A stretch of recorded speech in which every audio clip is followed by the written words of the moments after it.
ಓಂ ಶ್ರೀ ಗುರುಭ್ಯೋ ನಮಃ. ಆತ್ಮೀಯ ಶ್ರೀ ಬಸವೇಶ್ವರ ಜ್ಯೋತಿಷ್ಯ ಯೂಟ್ಯೂಬ್ ಚಾನಲ್ ಎಲ್ಲ ನನ್ನ ಪ್ರೀತಿಯ ವೀಕ್ಷಕರಿಗೆ ಆರ್ಥಿಕ ಸುಸ್ವಾಗತವನ್ನು ಬಯಸ್ತೇನೆ. ಪ್ರೀತಿಯ ವೀಕ್ಷಕರೇ, ಸೆಪ್ಟೆಂಬರ್ ತಿಂಗಳ ಮೇಷ ರಾಶಿಯ ಮಾಸಿಕ ಭವಿಷ್ಯವನ್ನು ನಾವು ನೋಡ್ತಾ ಇದ್ದೀವಿ. ಸೆಪ್ಟೆಂಬರ್ ತಿಂಗಳಲ್ಲಿ ಯಾವ್ಯಾವ ಹಬ್ಬಗಳು ಬರ್ತಾ ಇದಾವೆ ಮೊದಲನೇದಾಗಿ ನೋಡ್ಕೊಂಡು ಬರೋಣ.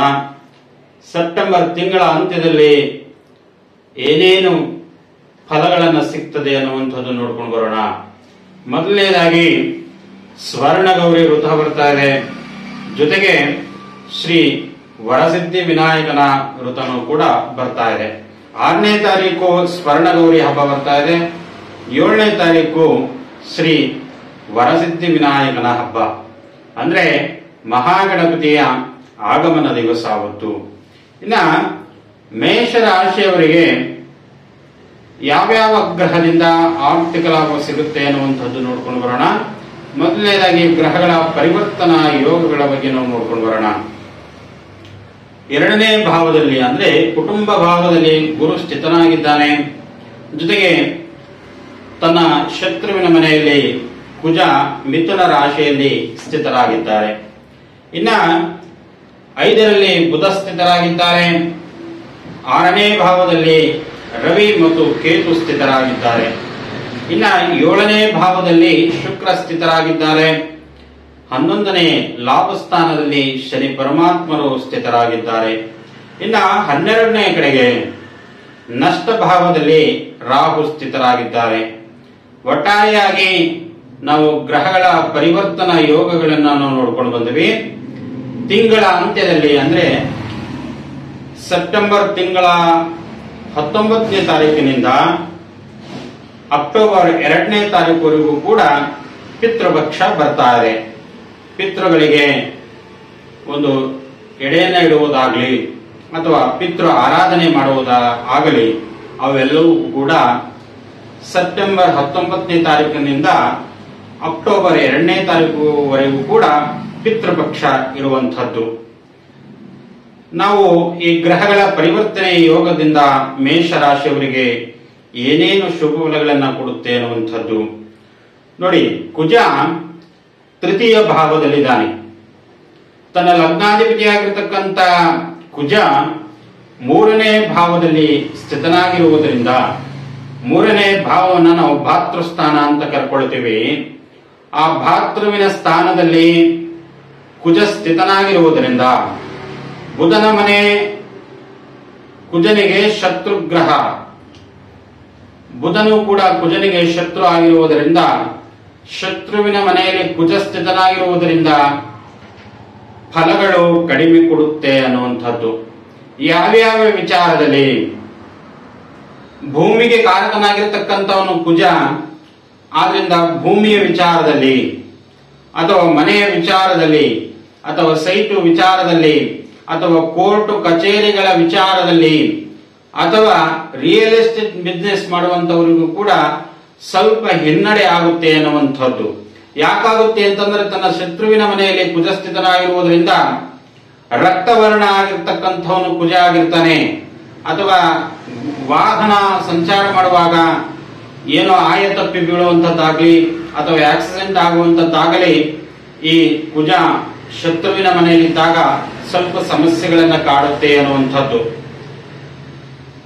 ಇದಕ್ಕೆ ಪರಿಹಾರ ಏನು ಅಂತಂದ್ರೆ ಮನದೇವರ ಪ್ರಾರ್ಥನೆಯನ್ನ ಮಾಡ್ಕೊಳ್ಳಿ ಅಥವಾ ಸುಬ್ರಹ್ಮಣ್ಯ ಸ್ವಾಮಿ ಆರಾಧನೆಯನ್ನ ಮಾಡಿ, ತುಂಬಾ ಒಳ್ಳೆಯದಾಗುತ್ತೆ. ಇನ್ನ ಸೂರ್ಯ 6ನೇ ಮನೆಯಲ್ಲಿ ಸ್ಥಿತನಾಗಿರುವುದರಿಂದ, ರವಿಯು 6ನೇ ಮನೆಯಲ್ಲಿ ಸ್ಥಿತನಾಗಿರುವುದರಿಂದ ರೋಗಸ್ಥಾನ ಅಂತ 6ನೇ ಮನೆಯನ್ನ ಕರ್ಕೊಳ್ತೀವಿ. ಈ 6ನೇ ಮನೆಯಲ್ಲಿ ಇರುವುದರಿಂದ ರೋಗ ನಿವಾರಣೆ ಆಗುತ್ತೆ. ಸೂರ್ಯ ನಮಸ್ಕಾರವನ್ನ ಮಾಡ್ಕೊಳ್ಳಿ.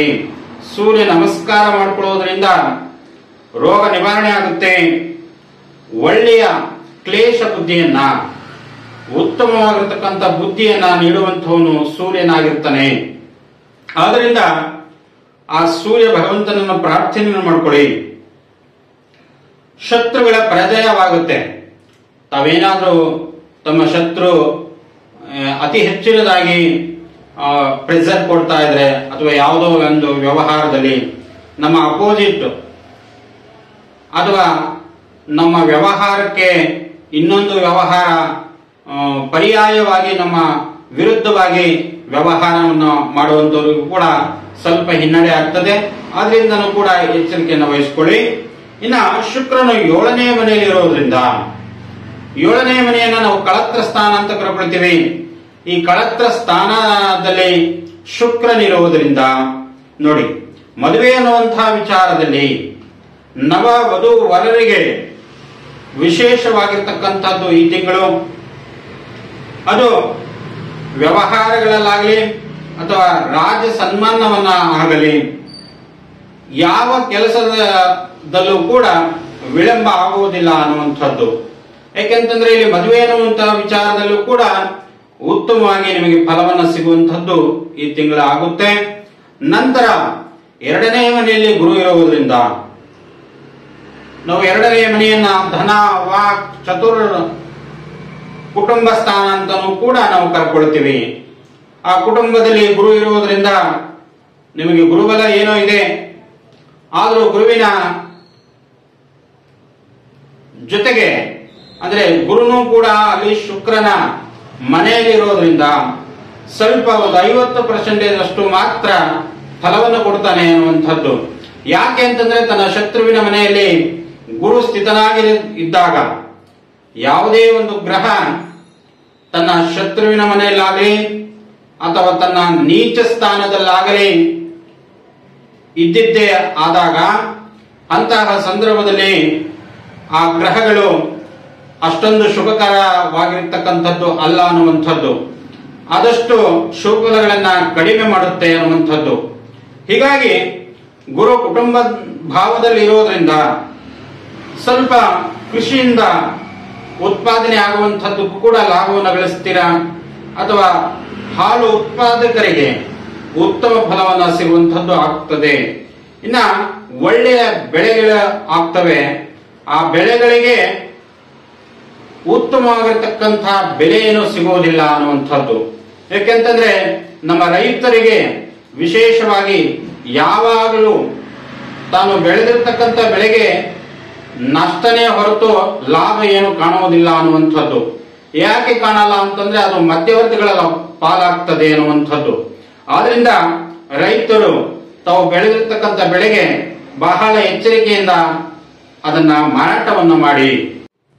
ಬುಧ 5ನೇ ಮನೆಯಲ್ಲಿ ಇರುವುದರಿಂದ ನಾವು 5ನೇ ಮನೆಯನ್ನ ಆಹಾರ ವಿಹಾರ ವಿದ್ಯೆ ಸಂತಾನ ಜ್ಞಾನ ಅಂತ ಕರ್ಕೊಳ್ತೀವಿ. ಜೊತೆಗೆ ಬುಧ ಪಂಚಮ ಭಾವದಲ್ಲಿ ಇರುವುದರಿಂದ ನೋಡಿ, ತಂದೆ ತಾಯಿಯಿಂದ ಬರಬೇಕಾಗಿರ್ತಕ್ಕಂಥ ಆಸ್ತಿನೂ ಕೂಡ ನಮಗೆ ಬರುವಂತಹದ್ದಾಗ್ತದೆ.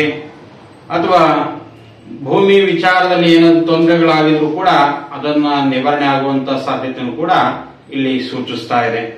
ಇನ್ನ ವ್ಯಾಪಾರ ಮಳಿಗೆಗಳಲ್ಲಿ ವ್ಯಾಪಾರ ಅಭಿವೃದ್ಧಿ ಆಗುವಂತದ್ದು ಅಥವಾ ಅನೇಕ ರೀತಿಯಾಗಿ ಆರ್ಥಿಕ ಲಾಭವನ್ನು ತಂದುಕೊಡುವಂಥದ್ದು ಈ ತಿಂಗಳಲ್ಲಿ ಆಗುವಂಥದ್ದಾಗ್ತದೆ. ಇನ್ನ 11ರಲ್ಲಿ ಶನಿ ಪರಮಾತ್ಮರು ಸ್ಥಿತರಾಗಿರುವುದರಿಂದ ನಿಧಾನವಾದರೂ ಕೂಡ ಮೇಷರಾಶಿಯವರಿಗೆ ಯಾವುದೇ ರೀತಿಯಾಗಿ ಹೆದರ್ಕೊಳ್ಳುವಂತ ಅವಶ್ಯಕತೆ ಇಲ್ಲ. ನನ್ನ ಕೆಲಸ ಆಗ್ತಾ ಇಲ್ಲ, ನನ್ನ ಕಾರ್ಯ ಆಗ್ತಾ ಇಲ್ಲ, ನನಗೆ ಆರ್ಥಿಕ ಲಾಭ ಬರ್ತಾ ಇಲ್ಲ ಅಂತಂದ್ರೂ ಕೂಡ ಭಯ ಪಡುವಂತ ಅವಶ್ಯಕತೆ ಇಲ್ಲ. ನಿಧಾನವಾದರೂ ಕೂಡ ನಿಮ್ಮ ಕೆಲಸ ಯಶಸ್ವಿಯಾಗಿ ಆಗುತ್ತೆ. ಯಾಕೆಂತಂದ್ರೆ ಇಲ್ಲಿ ಲಾಭದಲ್ಲಿ ಶನಿ ಸ್ಥಿತನಾಗಿರುವುದರಿಂದ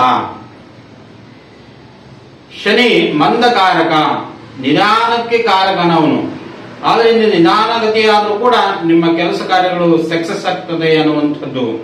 ಇನ್ನ ನಷ್ಟಭಾವದಲ್ಲಿ ರಾಹು ಸ್ಥಿತನಾಗಿರುವುದರಿಂದ ರಾಹು ಇವನು ಸರ್ಪಕಾರಕನಾಗಿರ್ತಾನೆ. ಅನೇಕ ರೀತಿಯಾಗಿ ನೀವು ಬಂಡವಾಳ ಹೂಡುವಂತ ಯಾವುದೇ ಒಂದು ಕಂಪನಿ ಆಗಿರ್ಬೋದು ಅಥವಾ ಕೈಗಾರಿಕಾ ಉದ್ಯಮ ಆಗಿರ್ಬೋದು, ಅಲ್ಲಿ ಏರುಪೇರುಗಳು ಆಗುವಂತದ್ದು ಆಗ್ತದೆ. ಅದಕ್ಕೆ ಸುಬ್ರಹ್ಮಣ್ಯ ದೇವರ ಪ್ರಾರ್ಥನೆ ಬಹಳ ಮುಖ್ಯವಾಗಿರ್ತಕ್ಕಂಥದ್ದು. ಒಟ್ಟಾರೆಯಾಗಿ ಮೇಷರಾಶಿಯವರಿಗೆ ಸೆಪ್ಟೆಂಬರ್ ತಿಂಗಳಲ್ಲಿ